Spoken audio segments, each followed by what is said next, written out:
To use the Xfinity router without the cable box, you will need to set up your router to work as a standalone device.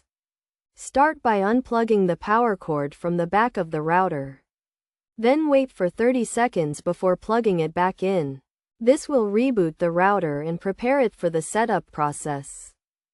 Next, connect your computer to the router using an Ethernet cable or by joining the Wi-Fi network. Open a web browser and navigate to the Xfinity router's default IP address, which is usually 10.0.0.1.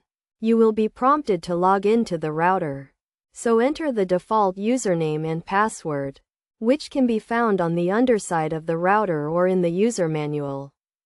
Once you have logged in, navigate to the Settings menu and select the option to activate the router in bridge mode. This will allow the router to function without the cable box.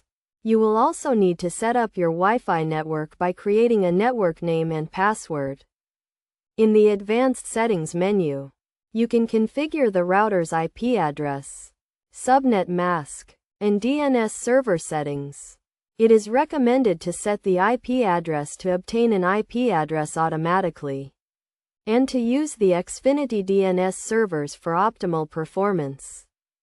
After completing the setup process, your Xfinity router should be working without the cable box.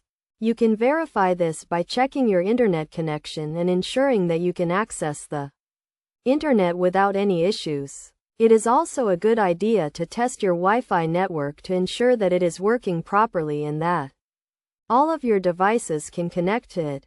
To get the most out of your Xfinity router, it is recommended to update the firmware regularly and to use a strong and unique password for your Wi-Fi network. You should also enable WPA2 encryption and set up a guest network to keep your main network secure.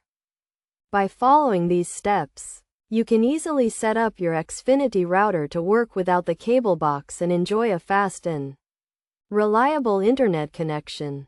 Remember to always follow best practices for network security and to keep your router's firmware up to date to ensure optimal performance.